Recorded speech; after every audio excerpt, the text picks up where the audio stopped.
Hello guys, bersama saya lagi dalam Alright Napa Channel. Sekali lagi info daripada seorang pemimpin ahli parlimen dalam kerajaan ya, menggesa supaya siapa ni, Wan Saiful Wan Jana Wibawa ya, untuk memohon maaf kerana menyebarkan fitnah, menyebarkan berita palsu. Dan sahabat semua, antara perkara yang saya tertanya-tanya adalah, adakah pembangkang hari ini walaun-walautit, lebay-lebay, cyber trooper, ya, tentera-tentera cyber pembangkang begitu gembira kalau kerajaan hari ini runtuh, kalau kerajaan hari ini gagal, kalau kerajaan hari ini ya bakal tunggang terbalik. Adakah itu yang mereka mahukan sahabat-sahabat semua, sehingga menyebabkan rakyat di luar sana yang akan terkesan dan sebagainya? Adakah itu yang mereka mahukan berlaku dalam negara kita? Sepatutnya kalau hari ini kerajaan membuat satu perkara yang baik, mereka harus sokong, bukannya dengan memfitnah, menyebarkan berita palsu dan sebagainya. Ini yang berlaku sahabat-sahabat semua. Contohnya berkaitan dengan nilai wang ringgit ini. Tak kalah ya uang ringgit itu menguku, mereka menguci mulut, tidak ada apapun yang mereka katakan. Tapi bila mana macam hari ini kesilapan teknikal daripada Google itu sendiri menyatakan 4.98, mereka bersorak kegirangan ya, seakan-akan mereka menang ya. Begitulah yang mereka lakukan sahabat semua. Antaranya Wan Saiful Wan Jana Wibawa turut menyebarkan berita palsu. Antaranya tentera-tentera cyber Perikatan Nasional seperti Ratu Fitnah menyebarkan video koronnya hari ini ringgit jatuh ke paras 5 ringgit besar ketimbang dengan $1. Ini yang mereka lakukan sahabat-sahabat, amat memalukan. Ya, adakah mereka mahu untuk mensabotas kerajaan ini? Pelbagai persoalannya. Hari ini juga saya ingin membacakan satu kenyataan daripada seorang YB ahli parlimen kerajaan, menyatakan tukaran RM dengan USD yang salah. Jadi Wan Saiful perlu meminta maaf. Itu antara satu gesaan daripada pemimpin ini, iaitu kalau saya tidak silap nama dia adalah ahli parlimen Kepung ya, ahli parlimen Kepung Lim Lip Eng ya, Lim Lip Eng menggesa supaya ahli parlimen, ahli majlis pimpinan tertinggi bersatu, iaitu Wan Saiful Wan Jan ya, untuk menarik balik kenyataannya berkenaan kadar tunggaran ringgit dengan USD yang silap yang disiarkan oleh Google semalam. Menyifatkan perkara itu sebagai serius, Lim juga menggesa Wan Saiful untuk membuat permohonan maaf terbuka. Jelas kepada orang ramai yang dia, Wan Saiful dan parti politiknya menggunakan taktik tipu daya dengan niat jahat untuk menjejaskan ekonomi negara, dakwa Lim. Katanya lagi, Wan Saiful perlu bertanggungjawab atas tindakannya itu, katanya lagi. Dia juga menyifatkan perkara sebagai ini adalah perkara serius yang memerlukan tindakan yang tegas bagi menegakkan kewibawaan prinsip demokrasi negara dan memulihkan keyakinan dalam kalangan rakyat. Semalam Wan Saiful yang juga ahli parlimen Tasik Gelugur membuat hantaran sinis di Facebook berbunyi, antara tanda ringgit makin mengukuh, apakah salam 5 ringgit, katanya. Hantaran itu menyertakan tangkapan layar tukaran RM USD oleh Google yang dengan salah menyatakan pada kadar 4.98 untuk USD 1 USD. Dalam kenyataan hari ini, ini antara kenyataan ya, daripada Bank Negara Malaysia menjelaskan kadar pertukaran USD berada pada 4.7015 pada pukul 9 pagi dan 4.7045 pada pukul 5 petang semalam. Jadi sebenarnya kesilapan itu, kekelakuan ataupun berlakunya data itu sebenarnya hanyalah sekitar 1 jam. Ya, kalau tidak silap pada 4 petang semalam sehingga jam 5 sudah diperbetulkan oleh Google dan sebagainya. Walaupun Wan Saiful kemudian mengungsikan penjelasan tersebut di Facebooknya serta menyuarakan penghargaan kepada BN atas penjelasan yang pantas. Dia bagaimanapun tidak mohon maaf atas memadam hantaran asalnya itu. Sahabat-sahabat semua, sudah buat ya seperti biasa, sudah fitnah, sudah sebar berita palsu. Apa yang mereka lakukan? Memohon maaf. Langsung tidak memohon maaf pun ya, walaupun kita jelas lihat bahwa tindakan beliau itu adalah satu tindakan mensabotaj ya nilai ringgit kita ataupun negara kita secara khususnya. Itu pandangan saya sahabat semua. Bank Negara Malaysia kali kedua ya.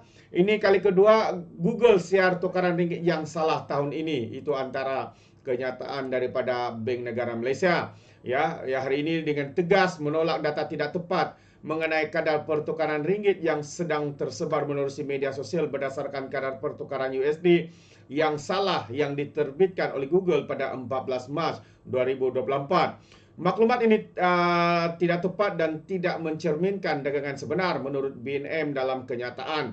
Bank Pusat menjelaskan pada jam 15 pada Jumaat pada 15 Jumaat 2024, kadar pertukaran USD berada pada 4.7015 pada pukul 9 pagi dan 4.7045 pada pukul 5 petang dengan kadar intrahari tinggi sebanyak 4.7075 dalam pasaran antarabangsa, pasaran antara bank tempatan bagi ringgit seperti yang diterbitkan dalam laman sesawang Bank Negara Malaysia.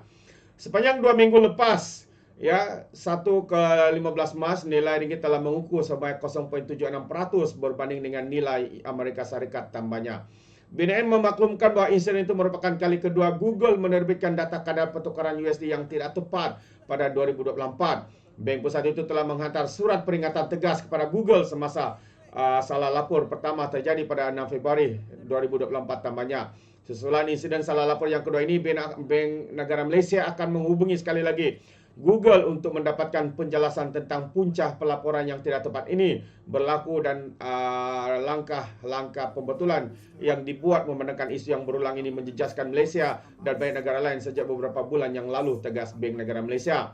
Bank Pusat menasihatkan orang ramai supaya tidak merujuk data rasmi termasuk data daripada Bank Negara Malaysia. Orang ramai juga perlu mengelak daripada menggunakan, menyebarkan atau membuat spekulasi berhubung dengan sumber yang tidak disahkan sebagai rujukan bagi ringgit jelasnya.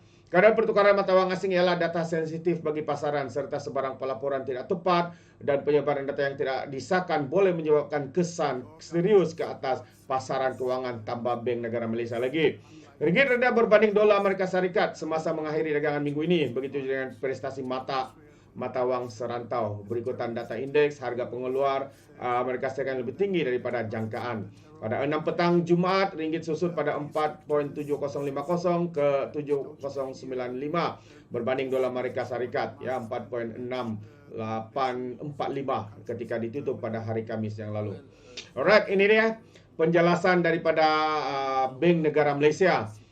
Walaupun kita boleh nampak mereka ni membuat fitnah, menyebarkan berita palsu seperti benda itu adalah makanan harian mereka, sahabat-sahabat semua. Tidak ada rasa bersalah pun, tidak ada rasa bertanggungjawab. Apabila sudah diperbetulkan, baguslah Bank Negara sudah perbetulkan. Seperti itu kenyataan daripada Wan Saiful Wan Janawibawa ini, sahabat-sahabat semua. Amat memalukan. Sedangkan apa yang mereka lakukan itu menyebarkan berita palsu ini sebenarnya boleh menyebabkan dagangan, memberi kesan kepada ekonomi negara dan sebagainya. Kita boleh nampak apa yang mereka laporkan ini, apa yang mereka kongsikan ini, walau kongsikan di media sosial dan sebagainya. Dan ramai yang beranggapan salah, dan ramai yang jika menerima berita itu bulat-bulat tanpa membuat usul periksa, ini sudah menyebabkan kesan negatif kepada pemikiran rakyat. Sedangkan hakikatnya perkara itu tidak pun berlaku seperti mana yang diviralkan, dipost oleh Wan Saiful Wan Janawibawa ini. Seperti walau-walau yang lain, cyber terupa daripada pembangkang Perikatan Nasional seperti Ratu Fitnah dan sebagainya. Jadi sahabat semua, ingin saya katakan sekali lagi, bukan semua yang Anda nampak di media sosial itu adalah perkara benar. Bukan semua apa yang Anda lihat, Anda tonton video itu bukanlah sesuatu yang tepat ataupun sesuatu yang benar. Mungkin semuanya dimanipulasikan kerana apa? Kerana bagi saya adalah mengambil kesempatan. Ada setengah individu yang mengambil kesempatan demi keuntungan individu maupun parti mereka masing-masing. Jadi berhati-hati sahabat semua dengan apa yang kita lihat, dengan apa yang kita tonton, khususnya daripada geng-geng kaki fitnah ini. Itu daripada saya. Kiranya Anda memberikan sebarang komen, pandangan berkaitan dengan isu ini, Anda boleh berikan di dalam ruangan komen. Terima kasih. Izinkan saya untuk mengundurkan diri dan seperti biasa, peribahasa mengatakan, tapapun kangkap, dua ton keinginan. Dalam bahasa Melayanya, tepuk dadah, tanya selera. Sekian daripada Orang Dapat Channel. Kita berjumpa lagi. Bye-bye.